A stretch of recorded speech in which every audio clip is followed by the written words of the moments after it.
बनोती न सुखम न पराम गतिम, जो मेरे लिए करते हैं और हमेशा इस लोक में भी सुखी, परलोक में सदगति मिलती है। जो अपने लिए करते हैं वो इस लोक में भी दुखी और मरने के बाद नरक में जाते हैं। अरे कान इधर से ना पकड़ो, इधर से पकड़ लो, क्या फर्क पड़ गया? घर में बनाना तो है ना, रोटी तो बनेगी, भोजन बनेगा जो नहीं बनेगा। तो इतना ही कर लो कि तुलसी डाल के रख के अपने रसोई में ही लगा दो भोग, लकड़ी कच कर दो, आंखें बंद करके तुलसी तुलसी 3 बार बोल दो, नहीं तुलसी लगानी, नहीं तुलसी का पत्ता डालना, तो 3 बार तुलसी तुलसी बोल दो। ढाबे में बैठे हैं, खाना तो है ही है, तो वहां खाने से पहले आंखें बंद करो, तुलसी तुलसी तुलसी हो गया, भोग लग के बस खाओ। रेडी में मोमो है, मैगी है, नूडल है, तो समोसे है, टिक्की है, तुम मर्जी खाओ, लेकिन खाने से पहले आंखें बंद करके तुलसी तुलसी तुलसी 3 बार बोलना पड़ेगा। होगी बात, लग जाओ, खाओ फिर जो मर्जी, पाप नहीं लगेगा, पाप मुक्त हो जाएंगे। तो भगवान इतना सस्ता रास्ता हमको बता रहे हैं, तो फिर भी हम सत्संग में नहीं आएंगे, नहीं बैठेंगे, तो ये बातें थोड़ी पता चलेंगी, ठीक है ना? इसलिए अन्नम मास जन्म मदिरा यद विष्णुर आनवेदितम, जो भोग भगवान को नहीं लगाते हैं उनका अन्न जो है वो मांस बन जाता है, और जल द्रव तरल कोई भी चीज मदिरा बन जाती है। इसलिए भगवान को बिना भोग लगाए जो है वो हम लोगों को कभी नहीं खाना चाहिए। क्यों? क्योंकि हम चोर बन जाएंगे। वस्तु भगवान की है और हम चोरी चोरी खा रहे हैं, चोरी चोरी खा रहे हैं। सब कुछ भगवान का, पृथ्वी से निकला, पृथ्वी भगवान की पटरानी है। भगवान की 3 पटरानियां है, भू शक्ति, लीला शक्ति, ऐश्वर्य शक्ति। ऐश्वर्य शक्ति महालक्ष्मी, भू शक्ति भूमि पृथ्वी देवी, लीला शक्ति जोगमाया। और इनसे जो कुछ आएगा ये सब कुछ भगवान के लिए। ये जो पृथ्वी जो कुछ दे रही है ये भगवान के लिए दे रही है, और हम चोरी चोरी खा रहे हैं। तो फिर शुगर की बीमारी लगेगी, सर्वाइकल की बीमारी, माइग्रेन की बीमारी, हार्ट प्रॉब्लम, ब्रेन प्रॉब्लम, ये सारा कुछ जो आ रहा है शरीर में इसीलिए आ रहा है, पहले भगवान को ना दे करके हम चोरी चोरी खा रहे हैं। जब भगवान को दे करके खाएंगे तो पहले तो बीमारी लगेगी, लगी और भी खत्म हो जाएगी, और भी खत्म हो जाएगी। अंग्रेजी में किसी ने लाइन लिखी है क्या, हरि नाम इज द मेडिसिन। ये जो हरि नाम है, सीताराम सीताराम सीताराम बोलते हैं हम लोग, ये दवाई है। हरि नाम इज द मेडिसिन एंड महाप्रसाद, जो भगवान का प्रसाद है, चरणामृत है, ये क्या है? डाइट, खुराक, to overcome the disease of birth and death. जन्म मृत्यु आवागमन के चक्र भावरूपी संसार से पार होने के लिए भगवान का नाम कीर्तन और भगवान का प्रसाद और चरणामृत, तीसरी चीज कुछ नहीं करने की जरूरत है। हो गया, आगे विमान पर बैठ के करेंगे का।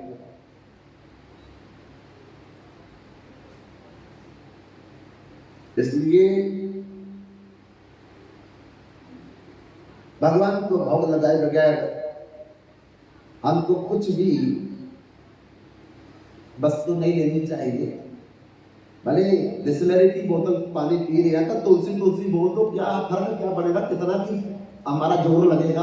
तुलसी तो तुलसी बोलना क्या फर्क हो गया, इतना भी नहीं बोल सकते। और इससे सस्ता क्या भगवान बोलेंगे कि भैया तुलसी नहीं है, तुलसी की लकड़ी ले लो, तुलसी की लकड़ी नहीं है, ये इस उंगली से तुलसी तुलसी तुलसी बोल दो। ये भी नहीं बोलना तो कम से कम मुंह से तुलसी तुलसी तुलसी। अगर गूंगे हैं तो मन मन में बोल दो, मन तो गूंगा नहीं है, मन में तो बोल सकते हैं, आंखें बंद करो, मन से बोलो, होगी बात।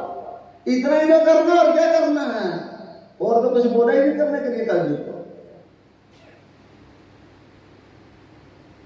एक बार पश्चिम बंगाल, जहां ममता बनर्जी मुख्यमंत्री थी, अब तो अधिकारी क्या नाम है, मतलब अब बन गए मुख्यमंत्री, है ना? बंधु अधिकारी क्या नाम है? हाँ जी, शुभेंदु अधिकारी। हाँ, शुभेंदु अधिकारी अब वहां के मुख्यमंत्री हैं। तो वहां पर नवद्वीप धाम है, नवद्वीप।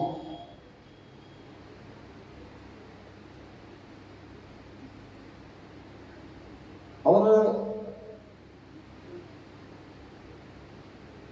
उसी नवद्वीप धाम में एक ब्राह्मणों का गांव था, 150 घर थे ब्राह्मणों के। और उन ब्राह्मणों के घर में एक दंपत्ति, हस्बैंड वाइफ, पति पत्नी, जगन्नाथ मिश्र और सची देवी मिश्र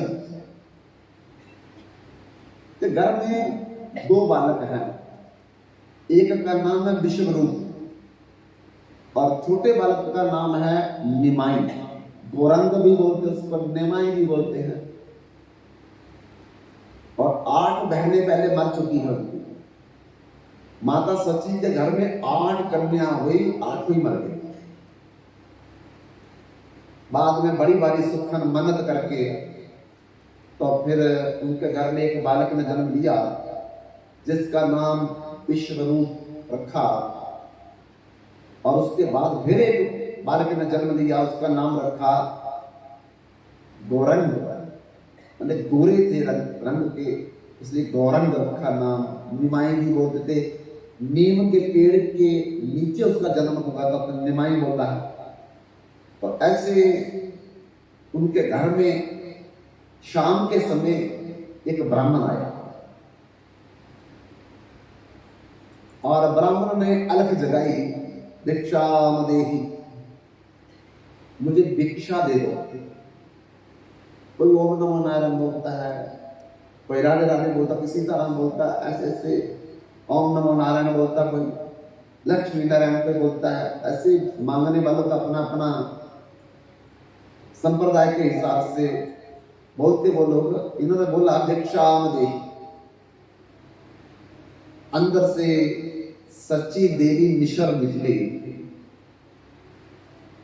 थाली में बने हुए चावल है, रोटी है, पूरी है, आलू है, जो भी उन्होंने घर में बनाया था, तो उनको देने लगे। उस ब्राह्मण ने कहा कि मैं बना हुआ किसी के हाथ का नहीं खाता। अच्छी बात है भाई, किसी का कोई निजम है तो क्यों तोड़ना है? कोई किसी के घर का नहीं खाता बना हुआ तो उसका निजम क्यों तोड़ना? उन्होंने बोला कि मैं किसी के घर का बना हुआ नहीं खाता, मैं अपने हाथ से बनाता हूं, तो आप मुझे कच्चा राशन दे दो। ओ सची देवी मिश्र बोलने लगी, तो फिर कहां बनाओगे आप? बोले कहीं भी बना लेंगे, आप कच्चा राशन दे दो।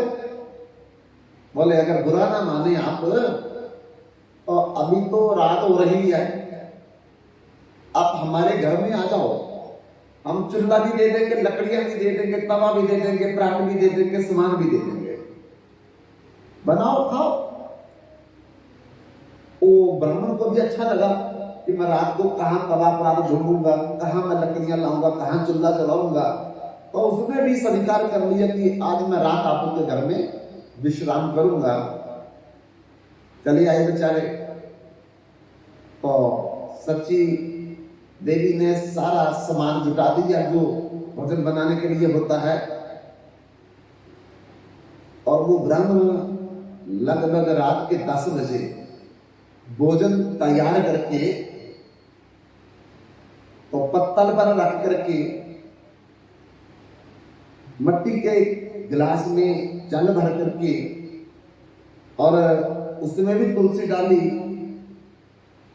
और वो तुलसी से, अगर आपका भोजन गर्म है तो उसमें तुलसी पत्ता नहीं रखना होता। मैंने कल भी बोला था, परसों भी बोला था, गर्म चीज में तुलसी नहीं डाली जाती। तो मैं काशी में गया एक बार, पहले हम गया में गए थे, और गया से आती बार हम काशी में वाराणसी में रुके, तो किसी कमरे में रुके थे हम लोग, और मेरे मदर इन लॉ और फादर इन लॉ दोनों साथ में मेरे। तो उनको चाय की बड़ी आदत थी, हम तो पीते नहीं थे, लेकिन उनको बड़ी आदत थी चाय की। और मेरे को बोलते जाकर के देखो चाय की दुकान है कोई इधर। मैं पौड़ियां उतरा, ऊपर था कमरा, उतर करके मैं नई जगह थी, ढूंढने लगा चाय की दुकान को। ढूंढते ढूंढते मैं जब जा रहा था तो एक आदमी इतना बड़ा तुलसी का पेड़ था, इतना बड़ा, पता नहीं कितना पुराना होता वो, उसको जड़ से उखाड़ करके वो इतना भारी था कि उसको घसीट करके ले जा रहा था। मैं देख करके हैरान हो गया। मैंने बोला भाई साहब ये तुलसी का पेड़ है, आप जानते हैं? हाँ हाँ जानते जानते हैं। मैं कहती ये कहाँ ले जा रहे हैं आप लोग? बोले हमारी चाय की दुकान है। सारे पत्ते निकाल करके हम लोग चाय बना करके लोगों को पिलाते हैं। मैं कह रहा हूं कहते क्या हो गया? मैं कह तुलसी महालक्ष्मी का अवतार है, सीता का अवतार है, रुक्मणी का अवतार है, और तुम लोग इसको एक तो घसीट करके ले जा रहे हो गंदी जगह से, और उसी को तुम फिर चाय में उबाल उबाल करके लोगों को, बोले बड़ी टेस्टी होती है, हमारी तो बिक्री बड़ी होती है, आम लोग आकर के तुलसी वाले चाय देना, तुलसी वाले चाय देना। मैं क्या बोलने वाले को भी पता नहीं है, आपको बनाने वाले को भी पता नहीं कि कितना बड़ा अपराध कर रहे हो। हाथ जोड़ करके प्रार्थना है ये काम छोड़ दो, नहीं तो कल को आपको बहुत भारी खामियाना भुगतना पड़ेगा इसका। हर मैंने उनको बताई शास्त्र की बातें तुलसी के बारे में, ये कितनी महत्वपूर्ण है कि एक लकड़ी का काम करने वाला एक गांव से अपने गांव वापस आ रहा था रात को, तो रास्ते में देखा कि 3 बड़े बड़े भयंकर आदमी खड़े हैं, डर गया और वही बेचारा बैठ गया। रास्ता एक ही था, रास्ते के किनारे वो 3 आदमी खड़े थे। रात को 12 डेढ़ 2 बजे का टाइम था। अब बहुत इंतजार करने के बाद भी वो 3 आदमी जब नहीं हिले, तो उसने सोचा कि अगर मैं ना गया तो मेरे घर वाले मेरे को ढूंढते आ जाएंगे, तब तो टेलीफोन मोबाइल था नहीं। उसने हिम्मत जुटा करके अपना थैला उठाया औजार वाला, तो चल पड़ा। उन 3 भयंकर आदमियों के पास से वो गुजर गया, उन्होंने कुछ नहीं बोला। उसका हौसला बढ़ गया, ये लगता तो बड़े मानस है, इन्होंने मेरे को कुछ नहीं बोला। फिर वापस आया उनके पास, वापस आकर के पूछने लगा भाई तुम कौन हो, पहले तो कभी देखा नहीं आपको। कहते पहले कैसे देखना था आपने, जब तक हम किसी को न दिखाएं तो कोई नहीं देख सकता हमको। बोले अच्छा कौन हो आप? बोले जामदूत। जैसे सुना जामदूत तो बेहोश हो गया, और जो कारपेंटर था मिस्त्री बेहोश हो गया सुन करके। ये कि मरने के बाद तो लोग देखते हैं, मैं तो जिंदा जिंदा ही उनके पास आ गया और खुद ही आ गया। तब बेहोश पड़ा रहा, और जमदूतों ने अपने कर कमलों से स्पर्श करके उसको फिर होश में लाया और कहा तुम डरो मत, हम किसी को कुछ नहीं बोलते लेकिन घूमते रहते हैं। जैसे सरकार की पुलिस घूमती है, आर्मी घूमती है, हम भी घूमते रहते हैं। बस जिसका नंबर आता उसी को लेकर जाते, बाकी किसी को कुछ नहीं बोलते हैं, घूमते रहते हैं हम लोग। टाइम जिसका आ गया बस उसको पकड़ करके हम लोग ले जाते हैं, और तुमको कुछ नहीं बोलेंगे हम लोग, निश्चिंत रहो। तो फिर उन्होंने बोला फिर तुम क्यों खड़े हो जहां? बोले एक बैलगाड़ी आएगी जहां, इधर आएगी बैलगाड़ी, और जब हमारे सामने आएगी देखो उसी जगह पर खड़े हम लोग जहां उसको हमने लेके जाना है, इधर आएगी बैलगाड़ी, और इधर अपने आप ही उसका हम बैलगाड़ी का पहिया तोड़ देंगे, उसको नहीं पता लगेगा, उसको लगेगा अपने आप टूट गया, लेकिन तोड़ेंगे हम, क्योंकि हम तो दिखते नहीं। किसी का एक्सीडेंट हो गया, ये हो गया, वो हम करवाते हैं। एक बार विक्रमादित्य जी कपड़े बदल करके अपने नगर में घूम रहे थे कि कोई चोरी तो नहीं कर रहा, अपराध पाप तो नहीं कर रहा। तो क्या देखा, आधी रात को एक आदमी लकड़ी की चोरी कर रहा था पेड़ पर चढ़ करके। विक्रमादित्य उसको पकड़ने के लिए गए। उतनी देर में क्या हुआ, एक ऋषि उस पेड़ के ऊपर चढ़ा और आदमी ने देखा तो उसके हाथ से कुल्हाड़ी भी छूट गई, हाथ भी छूट गया, नीचे गिर गया। विक्रमादित्य दौड़ करके देखा तो राम नाम सत्य हो गया। फिर उसको छोड़ करके ऋषि को देखा और ऋषि उसी समय पेड़ से उतरा और जाने लगा जंगल के रास्ते में। विक्रमादित्य उसके पीछे पीछे चलने लगे और ऋषि आगे, विक्रमादित्य पीछे पीछे देखते देखते ही और ऋषि एक नौजवान कन्या बन गई। ऋषि खत्म, नौजवान कन्या बन गई। विक्रमादित्य हैरान हो गया, अरे अभी तो ऋषि था और ऋषि ये नौजवान कन्या में बदल गई। तब भी पीछे पीछे चलता रहा। वो कन्या जाकर के एक चौराहा था और चौराहे पे ऐसे बैठने की जगह बनी थी, वहां जाके बैठ गई। विक्रमादित्य झाड़ियों में छिप गया देखने के लिए एक कन्या क्या करेगी। तो दो जुर्मा भाई उसी चौराहे पर बातें करते करते पहुंच गए और कन्या को देख करके कन्या को पूछने लगे, ये देवी आधी रात को तुम यहां क्या कर रही है चौराहे पे? तो उसने जवाब दिया, मेरा अभी विवाह नहीं हुआ, अब मेरी माँ बाप थक गए मेरे लिए वर ढूंढते ढूंढते। अब माँ बाप ने कहा है पुत्री अपना वर खुद ढूंढ लो, हम तो थक गया, मैं अपना वर ढूंढने के लिए जहां बैठे। आधी रात को? आधी रात। तो उन दोनों जुड़वा भाइयों ने कहा कि हमारा विवाह नहीं हुआ, हम दोनों में से कोई भी आपको पसंद है वर के रूप में चुन लो। तो उस कन्या ने कहा, तुम दोनों सुंदर हो देखने में, रंग भी गोरे हैं, बात भी बड़ी मधुर कर रहे हैं, कद भी बराबर हैं, स्वभाव भी आपके बराबर ही लग रहे हैं। एक चीज का मुझे पता लग जाए दोनों में से क्या अलग है तो फिर मैं उसी को अपना वर ढूंढ लूंगी, उसी को वर चुन लूंगी। क्या आप में से ताकतवर कौन है, बहादुर कौन है? बोले कैसे परिचय दे उसका? तो कन्या ने कहा, तुम अपनी अपनी म्यान से तलवार निकालो और लड़ करके दिखाओ, जो जीतेगा मैं उसी से विवाह कर लूंगी।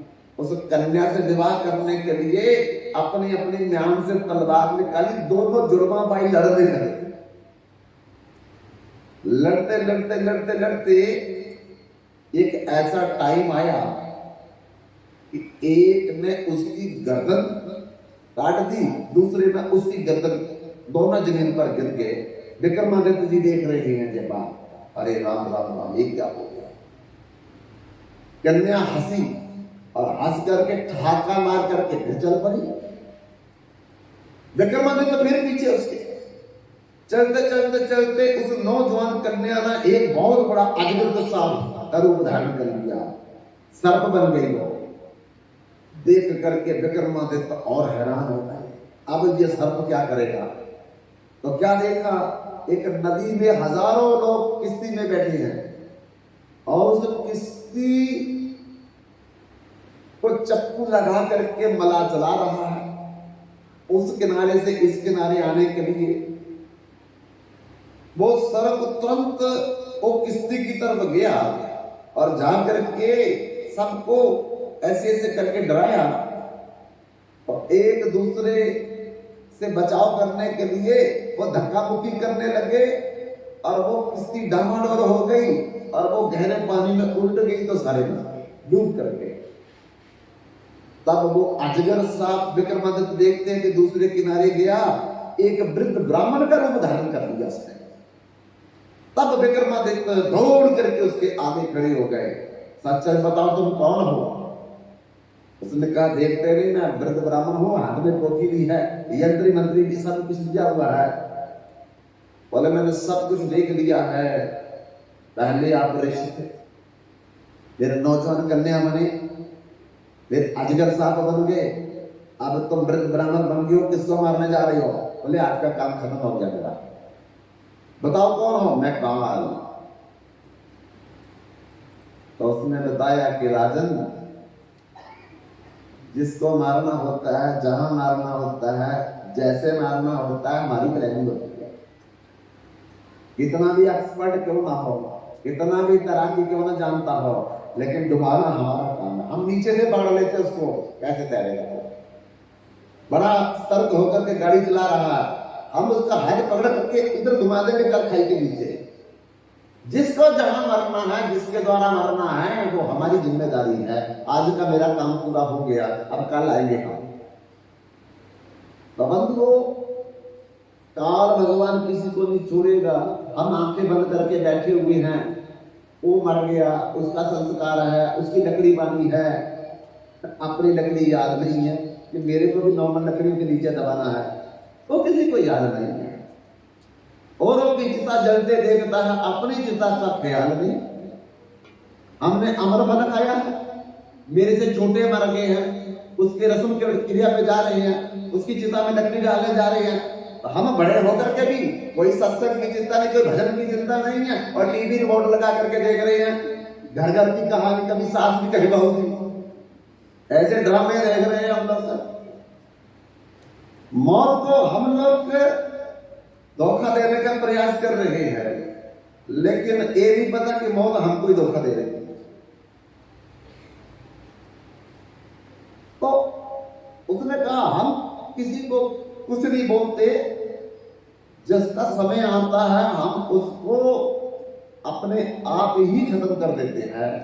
तो इधर से बैलगाड़ी गुजरेगी और वो आराम से चलाएगा, हम इधर ही उसका पहिया गिरा देंगे और वो बैलगाड़ी टेढ़ी हो जाएगी, वो गिर जाएगा नीचे, और बाएं तरफ वाला बैल जो है सींगों पे उठा करके उसको दूर फेंकेगा, वो मर जाएगा, उसको लेने आया, उसको ले जाएंगे हम।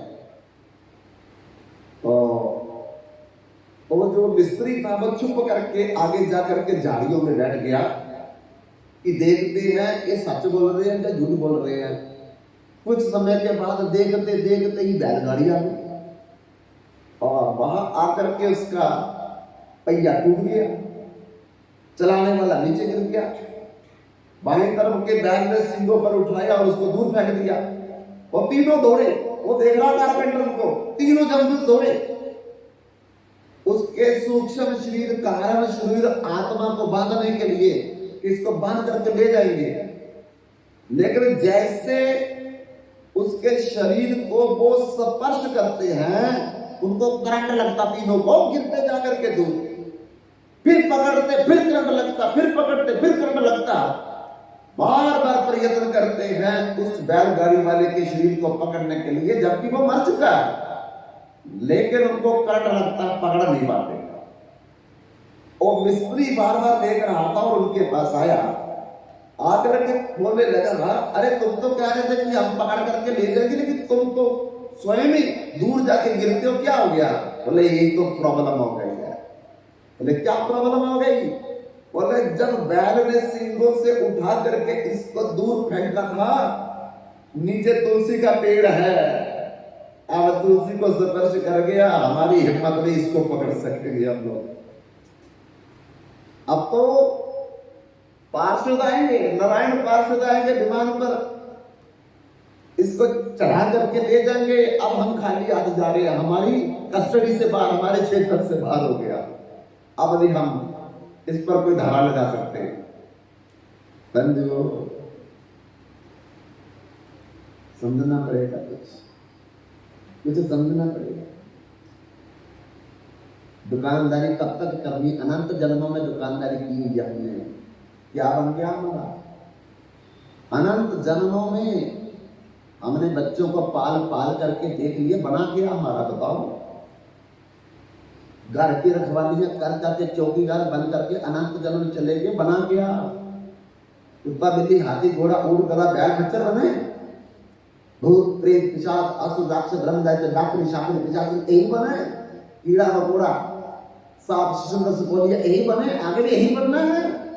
लेकिन अभी भी सत्संग में रुचि नहीं, अभी भी भजन में रुचि नहीं हमारी।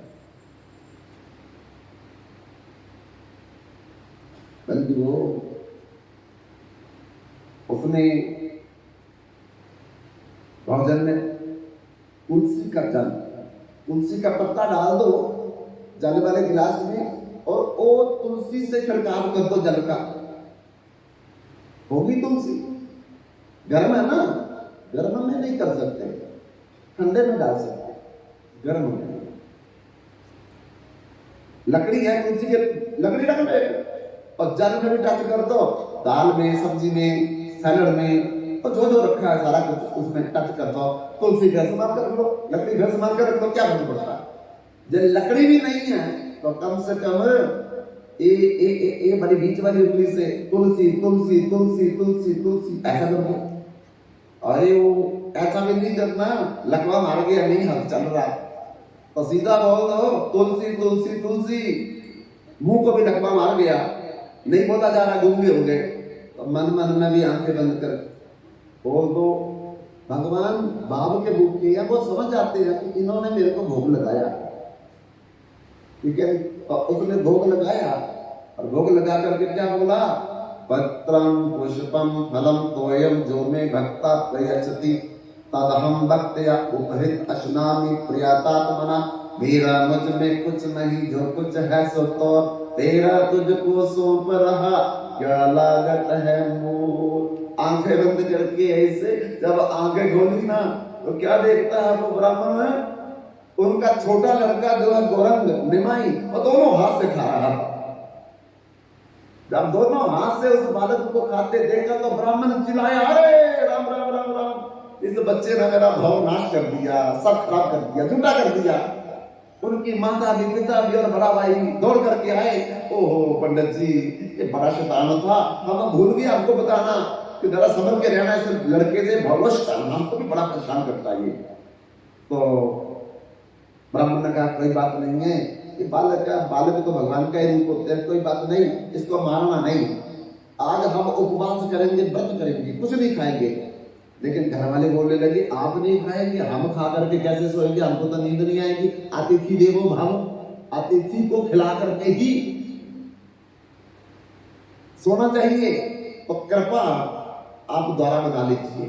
अच्छा जी, रात के 12 बज गए, रात के 12 बजे बनाया बेचारे ने, बना करके फिर पत्तल में सजा करके और कसोरा जल का रख करके भोग लगाया। फिर आंखें बंद करके पत्रम पुष्पम फलम तोयम जो में भक्ता प्रियति तदहम भक्त्या उपरे तस्नामि प्रियतात्मना बोलने लगे। फिर आंखें खोली, वो पता नहीं लड़का कहां से आ गया, फिर दोनों हाथ से खाया। तब ब्राह्मण चलाया, अरे दूसरी बार भी इस बालक ने मेरा भोग लगा हुआ खराब कर दिया, क्या मैं भगवान को भोग लगाऊंगा, लगता कि मेरे आज भाग्य में व्रत ही लिखा हुआ है। तो पिताजी आए, माताजी आए, भाई उसको मारने लगे। ब्राह्मण ने बोला मत मारो इसको, ये नादान है, बच्चे को पता नहीं कुछ भी कि मैं भगवान को भोग लगा रहा हूं, उसको आकर के झूठा कर देता है। अब तो मैं कुछ नहीं, बस सो जाऊंगा, सुबह चला जाऊंगा मैं ऐसे ही। बेचारे पति पत्नी और उनका बड़ा बेटा चरण पकड़ लिए ब्राह्मण के, महाराज आप भूखे मत सोइए, अब तो इसको हम बंद करके रखेंगे कमरे में, अंदर से कुंडा लगा देंगे, अब बना करके आराम से भोग लगा करके खा लेना, इसको कुंडा लगा करके हम कमरे में बंद रखेंगे। तो बार बार कहने पर उस ब्राह्मण ने फिर रात के 2:30 बजे भोग बनाया, बना करके तो फिर तुलसी जल छिड़काव करके फिर आंखें बंद करके भोग लगाने लगे। पत्रम पुष्पम फलम तोयम जो में भक्ता प्रियति तदहम भक्त्या उपरे तस्नामि प्रियतात्मना। ऐसा नहीं बोल सकते तो ऐसा ही बोल दो, मेरा तुझ में कुछ नहीं, जो कुछ है सो तो तेरा, तुझको सौंप रहा, क्या लागत है। और इतना में नहीं बोल सकते तो यही बोल लो प्रभु आप भोग लगा लो, हम प्रसाद पाएंगे, फिर बस इतना बोल दो, मन मन में बोल दो। भगवान भाव देखते हैं, ये भी मंत्र मंत्र नहीं देखते हैं, भगवान को मंत्रों से कोई लेना देना नहीं होता। बंधुओं, माँ भी सोई थी, पिताजी भी सोए थे, भाई भी सोया था, पता नहीं कुंडा खोल के कहां से वो बच्चा फिर आ गया। तीसरी बार भी जब उसने आंखें खोली तो वो दोनों हाथ से खा रहा था। बाप तो ब्राह्मण चिल्लाया, अरे इस बालक ने तो मेरा बार बार भोग को नाश कर दिया। अब तो वो सोए थी, ना माता जगी, ना पिता जगे, ना बड़ा भाई जगा। तो अब तो वो बालक ही बोल रहा है, हे ब्राह्मण बार बार क्यों चिल्लाता है? बोले चिल्लाओ नहीं तो और क्या करो, तू तीसरी बार मैंने भोग पर झूठा कर दिया। मैं तो भगवान को भोग लगाता हूँ और तू झूठा कर देता है, करके कैसे भोग लगाऊं? बोले बार बार तू बुलाता है तो बार बार अगर मैं आकर के खा लेता हूं तो फिर बुलाता क्यों? बोले तेरे को थोड़ी बुलाता हूं, वो तो मैं भगवान को बुलाता हूं। उसी समय उस बालक ने 8 भुजा वाला रूप दिखा दिया उस ब्राह्मण को। अष्टभुज रूप। आज तक ये रूप कभी भी भगवान ने किसी को नहीं दिखाया था। काली युग के 2 हाथ, द्वापर युग के 2 हाथ, त्रेता युग के 2 हाथ, सात युग के 2 हाथ नारायण के, 2 हाथ राम के, 2 हाथ कृष्ण के, 2 हाथ वरंग महाप्रभु के। ऐसा दिखाया, ये ब्राह्मण तू जन्म जन्म का मेरा भक्त है। सात युग में भी तू मेरा भक्त था, त्रेता में भी तू मेरा भक्त था, द्वापर में भी तू मेरा भक्त था, अब कलयुग में भी तू मेरा भक्त है। इसीलिए मैं तेरा प्रसन्न होकर के बार बार भोग खा रहा था। अब तो बार बार मेरे माता पिता से मेरे को बुरा भला बुलवा रहा था। हे प्रभु मैं नहीं जानता था कि आप साक्षात भगवान है, मेरे से गलती हो गई, आप क्षमा कर दीजिए। बोले ठीक है, क्षमा कर दिया। अब तू खा प्रसाद, तो खा करके याद रखना, किसी को मत बोलना कि मैं भगवान यहाँ अवतार लेके आया हूँ। अगर तू बोलेगा तो गूंगा हो जाएगा, तू गूंगा हो जाएगा। मैंने बहुत सी लीला करनी है कलयुग में, और तुम इसी नवद्वीप में रह करके मेरी तरह तरह की लीला देखने चाहता है तो देखते रहना, पर किसी को बताना मत। बंधुओं, तुलसी की महिमा है, भोग की महिमा है कि भगवान स्वयं यत करोसी जत सनासी जतु होसी ददासी जत यत तपस्यसि कौन्ते तदा रूसम धर्पणम। भगवान कहते जो तू खाता है पहले मेरे को दे, जो तू कपड़ा पहनता है पहले मेरे को उसका भोग लगा, जो तू चपले पहनता है ये भी पहले मेरे को भोग। भोग का मतलब कि पहले भगवान को अर्पित करो। कोई भी दुनिया की चीज है वो भगवान की है, और सबसे पहले भगवान को अर्पित करने के बाद ही प्रसाद रूप में हम लोग उसको ग्रहण कर सकते हैं। तो लक्ष्मी नारायण को उस भक्त ने भोग लगाया, और भोग लगा करके तो बंधुओं फिर उसका प्रसाद जो है वो माता काली को दिया। देखो पहले नहीं दिया। वो पुजारी क्या करता था, पहले काली माँ को भोग लगाता था, लेकिन आज उस भक्त ने क्या किया, पहले लक्ष्मी नारायण को भोग लगाया, अपने विग्रह के उसके पास उसके भोग लगाया, लगा करके फिर काली माँ के आगे रखा उसको। आज तो बंधुओं देखते ही देखते काली माँ प्रकट हो गई, माँ प्रकट हो गई, और प्रकट होकर के नाचने लगी। वो पुजारी बोलने लगा कि मेरे को 50 साल हो गए आपको भोग लगाते, आरती पूजा सेवा करते, आज तक आप प्रकट नहीं हुए। एक पहले दिन ही भोग लगाने लगा तो आप प्रकट हो गए, क्या कारण है? तो मां काली ने कहा, आज मैं पहली बार जब से इस मंदिर में मेरी प्रतिष्ठा हुई है मैंने प्रसाद पाया है, कभी भी तेरा दिया हुआ मैंने स्वीकार करके नहीं किया। बंधुओं, अपने घर में जब मंदिर बनाना है ना, तो मंदिर बनाने का भी तरीका होता है। अपनी मर्जी से जो मर्जी मंदिर तो उसमें अपराध हो जाएगा। सबसे ऊपर वाले खाने के शेल्फ पे सीताराम, लक्ष्मी नारायण, राधा कृष्ण, रुक्मिणी द्वारकाधीश, उनकी फोटो होनी चाहिए। सबसे ऊपर उनकी फोटो होनी चाहिए। उसके नीचे देवी देवता होने चाहिए।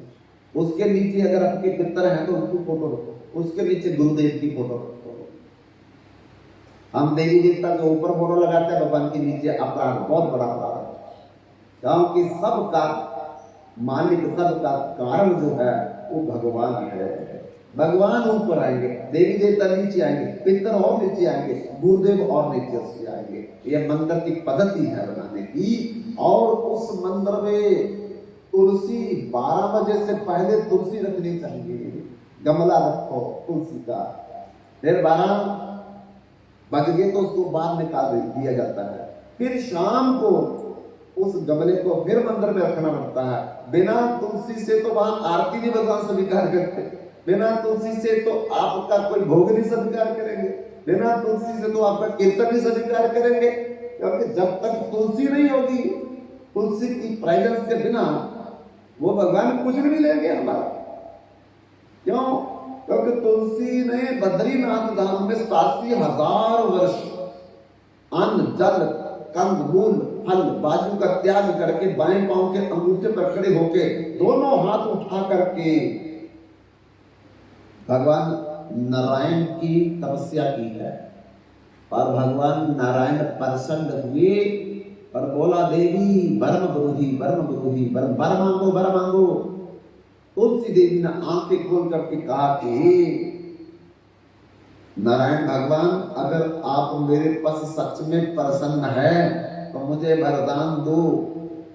पहला वरदान तो मुझे दे दो कि आप मुझे पति रूप में मिलेंगे।